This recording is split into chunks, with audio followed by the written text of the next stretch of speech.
وحده الصلاة والسلام على من لا نبي بعده.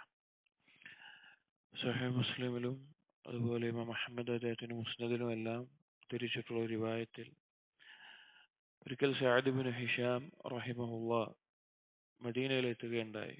താബിഈയാണ്. Anas bin Malik റളിയല്ലാഹു അൻഹുവിന്റെ പിതൃ സഹോദരന്റെ മകനാണ്. വളരെ ശ്രേഷ്ഠനായിരുന്ന, വളരെ ഇബാദത്തിൽ മുഴുകിയിരുന്ന വ്യക്തിയായിരുന്നു. അങ്ങനെ മദീനയിലെത്തിയപ്പോൾ ആയിഷ റളിയല്ലാഹു അൻഹയെ സന്ദർശിക്കുകയും ദീനിന്റെ ചില മസ്അലകൾ ചോദിക്കാൻ വേണ്ടി, അറിയാൻ വേണ്ടി ആയിഷ റളിയല്ലാഹു അൻഹയുടെ അടുക്കലേക്ക് പോയി. ചില കാര്യങ്ങൾ ചോദിക്കുന്നതിന്റെ കൂട്ടത്തിൽ ആയിഷ റളിയല്ലാഹു അൻഹയോട് അദ്ദേഹം ചോദിച്ചു, അഖ്ബിരീനി ബിഖുലിഖി റസൂലില്ലാഹി സ്വല്ലല്ലാഹു അലൈഹി വസല്ലം. ഉമ്മുൽ മുഅ്മിനീങ്ങളുടെ മാതാവ് എന്ന് വിളിച്ചിട്ട് ചോദിച്ചു, എനിക്ക് അറിയിച്ചു തരണം, എന്തായിരുന്നു നബി സല്ലല്ലാഹു അലൈഹി വസല്ലമയുടെ സ്വഭാവം, അതിനെക്കുറിച്ച് എനിക്ക് അറിയിച്ചു തരണമെന്ന് പറഞ്ഞു. അപ്പൊ ആയിഷ റളിയല്ലാഹു അൻഹ അദ്ദേഹത്തിന് പറഞ്ഞു കൊടുത്തു, കാന ഖുലുഖുഹു അൽ ഖുർആൻ, അല്ലെങ്കിൽ ഇന്ന ഖുലുഖ നബിയില്ലാഹി സ്വല്ലല്ലാഹു അലൈഹി വസല്ലം കാന അൽ ഖുർആൻ. ഖുർആൻ ആയിരുന്നു നബി സല്ലല്ലാഹു അലൈഹി വസല്ലം സ്വഭാവം. എന്നിട്ട് ചോദിച്ചു, അമാ തഖറഉ ഖൗലല്ലാഹി അസ്സ വജൽ, അല്ലാഹുവിന്റെ വാക്ക് നീ വായിച്ചിട്ടില്ലേ? വഇന്നക ലഅലാ ഖുലുഖിൻ അളീം, നബി സല്ലല്ലാഹു അലൈഹി വസല്ലമയോട് പറഞ്ഞതാണ്, താങ്കൾ തീർച്ചയായും മഹത്തായ സ്വഭാവത്തിന് ഉടമയാണ് എന്നുള്ളത്. നമുക്കറിയാം, നമ്മൾ റമളാനിലാണ്, ഖുർആനിന്റെ മാസത്തിലാണ്. ഖുർആൻ ധാരാളമായി നമ്മൾ പാരായണം ചെയ്യുന്നുണ്ട്. അതുപോലെ തന്നെ ഖുർആനിന്റെ ആശയങ്ങളെ മനസ്സിലാക്കാൻ ശ്രമിക്കുന്നുണ്ട്. അതിനെക്കുറിച്ച് ആലോചിക്കാൻ, ചിന്തിക്കാൻ എല്ലാം നമ്മൾ ശ്രമിക്കുന്നുണ്ട്.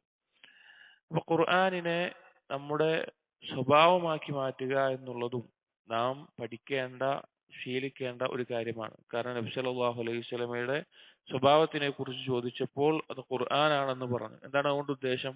പണ്ഡിതന്മാർ വിശദീകരിച്ചു, ഖുർആനിന്റെ കൽപ്പനകൾ, ഖുർആനിന്റെ വിരോധനങ്ങൾ, അതുപോലെ ഖുർആൻ മദ്ഹ് ചെയ്ത് പറഞ്ഞിട്ടുള്ള കാര്യങ്ങൾ, അതിനോടുള്ള ഇഷ്ടവും തൃപ്തിയും, ഖുർആൻ ദമ്മ് ചെയ്തിട്ടുള്ള, ഇകഴ്ത്തി പറഞ്ഞിട്ടുള്ള കാര്യങ്ങൾ, അതിനോടുള്ള വെറുപ്പും, ഖുർആനിൽ എന്തെല്ലാം അദബുകൾ, എന്തെല്ലാം സ്വഭാവങ്ങൾ, അതെല്ലാം പഠിപ്പിച്ചിട്ടുണ്ടോ, നല്ല സ്വഭാവങ്ങൾ, അത് ജീവിതത്തിൽ കൊണ്ടുവരിക, എന്തെല്ലാം ഒഴിവാക്കണമെന്ന് പറഞ്ഞിട്ടുണ്ടോ അത് ഒഴിവാക്കിക്കൊണ്ടും അങ്ങനെയാണ് ഖുർആനിനെ സ്വഭാവമാക്കുക എന്ന് പറഞ്ഞാൽ. ഇപ്പൊ ഖുർആൻ എടുത്തു കഴിഞ്ഞാൽ ധാരാളം സ്വഭാവങ്ങൾ കാണാം. ഇപ്പോ മാതാപിതാക്കളോട് നന്മ ചെയ്യുന്നതാവട്ടെ, അയൽവാസികളോടുള്ളതാവട്ടെ, ക്ഷമിക്കുന്നതാവട്ടെ, വിട്ടുവീഴ്ച ചെയ്യുന്നതാവട്ടെ, അങ്ങനെ തന്നെ സബുറുള്ളവനാവട്ടെ, അങ്ങനെ കുറെ നല്ല സ്വഭാവങ്ങൾ. ഇനി ഗീബത്ത്, നമീമത്ത്, അതുപോലെയുള്ള പല മോശപ്പെട്ട സ്വഭാവങ്ങളെയും ഒഴിവാക്കണമെന്ന് പറഞ്ഞുകൊണ്ടും കാണാം. അപ്പൊ ഖുർആൻ പാരായണം ചെയ്യുമ്പോഴും പഠിക്കുമ്പോഴും നമ്മുടെ ജീവിതത്തിൽ നാം ശ്രദ്ധിക്കേണ്ട ഒരു കാര്യം കൂടിയാണ് ഖുർആനിനെ നമ്മുടെ സ്വഭാവമാക്കുക എന്നുള്ളത്. അത് നബി സല്ലല്ലാഹു അലൈഹി വസല്ലം മാതൃക കാണിച്ച കാര്യമാണ്. അത് ശ്രദ്ധിക്കേണ്ട ഒരു കാര്യമാണ്. അള്ളാഹു തൗഫീഖ് ചെയ്യട്ടെ. അസ്സലാമു അലൈക്കും വറഹ്മത്തുള്ളാഹി വബറകാതുഹു.